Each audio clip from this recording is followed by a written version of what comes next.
Goomenti Anambra State ekwego nkwa ịgbata ọsọ enyemaka ngwa ngwa na mpaghara ya bụ okporo ụzọ dị na Nnobi na ya bụ okporo ụzọ gọọmenti etiti si Nnobi wee gaba Idani wee pụta Mkpọ boze nke chọrọ ka o gbubee ụzọ abụọ n'ihi etu mbuze si wee na-akpa ike na mpaghara ebe ahụ.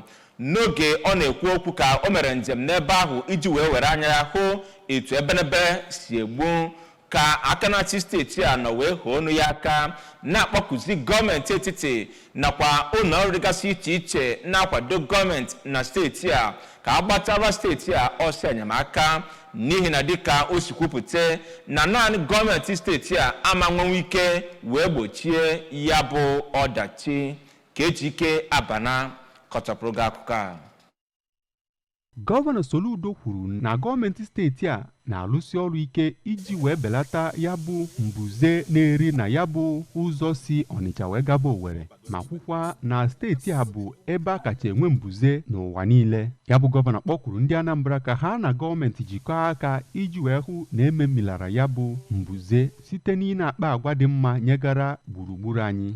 O kwukwere ụmụ agba dị iche iche dịka igwu onunu n'ime ngwuru onye ọbụla iji wee hụ na a na-achịkọta mmiri ndị na-ekwo ekwo, imeghesi ọwa mmiri na ihe ndị ọzọ dị iche iche. O kwukwara na obodo dị iche iche nwekwara ọrụ ha ga-arụ iji wee hụ na onye ọbụla na-edobe iwu gburugburu. Mbuze anọ ebe a ga-alụ ya alụ ya ka m na-eje ka njefu ya na and ụzọ a niile gagara akụkụ anyị na-abịa afọ Nnobi anyị fọrọ pothole jụrụ ebe a ọ dị mma mgbe a ga-ekpochi isi a ga-alụ ya.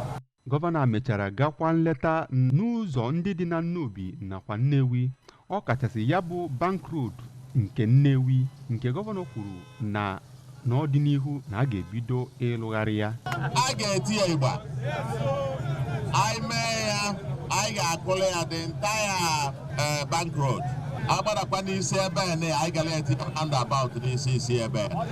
Afụgo m na ndị electronics ebe aga m abata gị n'ime afịa ka m fụ etu ọ dị.